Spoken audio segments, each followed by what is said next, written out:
Good morning students. आज हम reproductive system of Fasciola hepatica के बारे में पढ़ेंगे। ये इसका पार्ट 2 है।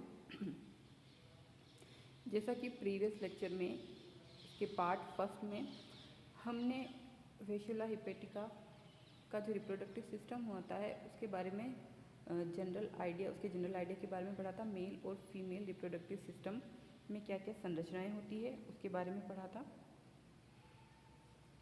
तो आज हम इसकी लाइफ हिस्ट्री या इसकी लाइफ साइकिल के बारे में जानेंगे। The life cycle of Fasciola hepatica is complex and it is completed in two different hosts as it is a digenetic parasite। जैसा कि हम जानते हैं कि ये एक द्विपरपोषी जीव होता है, तो इसकी जो लाइफ साइकिल होती है वो बहुत ही कॉम्प्लेक्स होती है, जटिल होती है, और ये दो विभिन्न प्रकार के होस्ट के अंदर कंप्लीट होती है। फेशियोला हेपेटिका द्विलिंगी होता है और इसमें सामान्यतः क्रॉस फर्टिलाइजेशन ही पाया जाता है। सेल्फ फर्टिलाइजेशन इसके अंदर नहीं होता है। अगर हम इसके होस्ट की बात करें तो इसमें जो प्राइमरी होस्ट होता है वो शीप होता है, in which the adult liver fluke live, जिसके अंदर जो एडल्ट लिवर फ्लूक होता है वो पाया जाता है, जबकि द इंटरमीडिएट और the secondary host is a snail in which all the larval stages are developed. जो इसका सेकेंडरी होस्ट होता है वो स्नेल होता है, जिसके अंदर इसकी सारी लार्वल स्टेजेस डेवलप होती हैं। तो इस प्रकार से अब हम देखते हैं कि इसमें कौन कौन सी स्टेप्स पाई जाती है। The following are the stages in the life cycle of the Fasciola hepatica. First of all copulation. Copulation जो है ये होस्ट के बाइल डक्ट में होता है और इस प्रोसेस में दो जो फ्लूक होते हैं वो एक दूसरे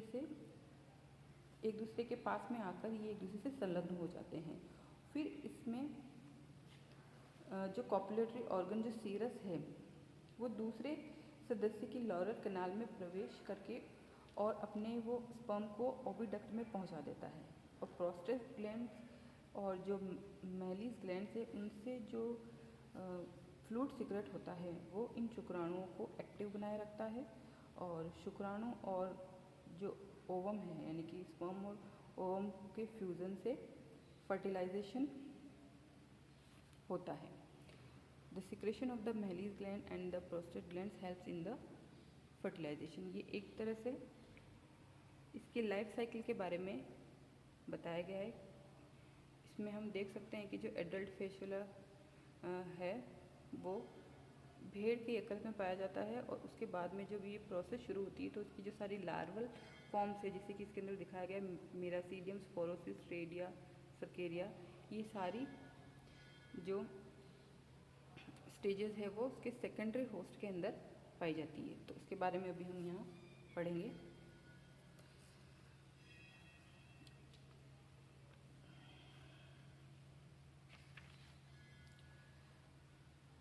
अब इसमें जो कैप्सूल होता है उसका फॉर्मेशन होता है, यानी कि इसे हम एग कैप्सूल कहते हैं।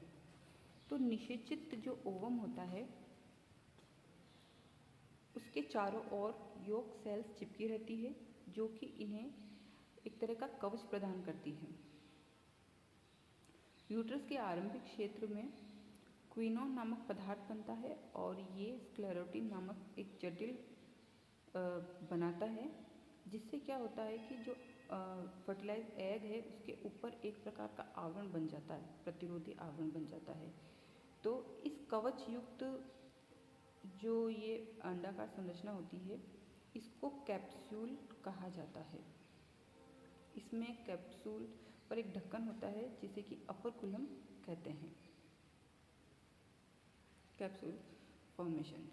तो इस प्रकार से fertilized egg, the shell globules of the yolk cells contain protein and the phenol।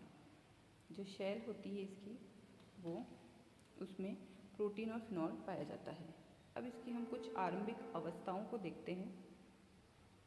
All the shelled eggs are called as capsule। The shell of the capsule is yellow and brown in color and oval in the shape।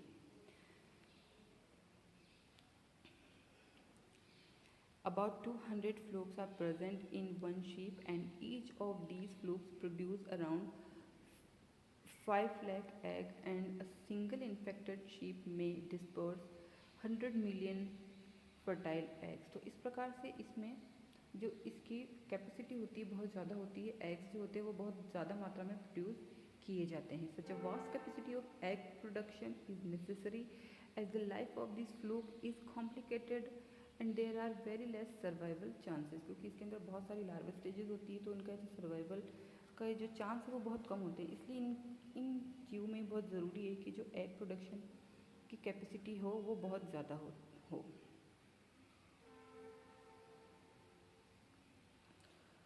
उसके बाद में जब early इसमें development होता है तो इसमें cleavage अवस्था प्रारंभ होती है।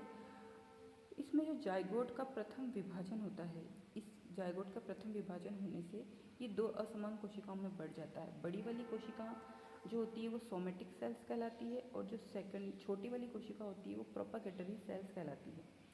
अब हम आगे देखें तो बड़ी जो सोमेटिक सेल्स है वो विभाजित होकर ये लार्वा की उपचर्म को बनाती है, यानी कि उसके बाहर एक जो लेयर होती है उसको बनाती है, जबकि जो प्रोपागेटरी सेल्स होती है ये विभाजित होकर दो प्रकार की डॉटर सेल्स के अंदर कन्वर्ट हो जाती है। पहली काय कोशिका जो कि जो लार्वा होता है उसकी बॉडी का निर्माण करती है, और दूसरी जो जर्म सेल्स होती है ये लार्वा की बॉडी के पीछे वाले भाग में जर्म बॉल्स के रूप में एकत्रित रहती है, और ये क्या करती है, अन्य आगे वाली जो लार्वा अवस्थाएं होती है उनके निर्माण का कार्य यहाँ पर करती है।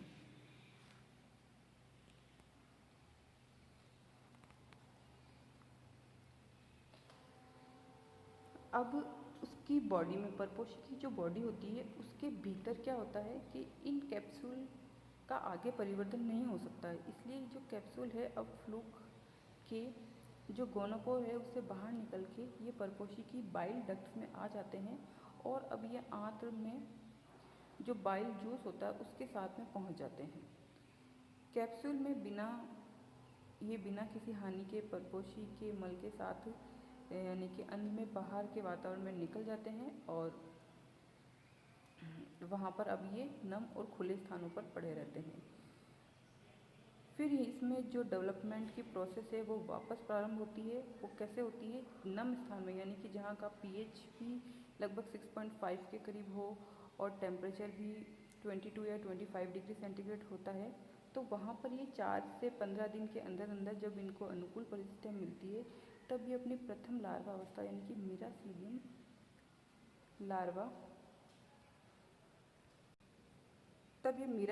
लार्वा लार्वा बनकर कैप्सूल के अपर कुलम से बाहर निकलकर जल में तैरने लगते हैं, और इस प्रकार से भ्रूण जो होता है उसमें एक्टोडर्म, मेसोडर्म और जो एंडोडर्म है वो जनन स्तर यहाँ पर नहीं बनते हैं।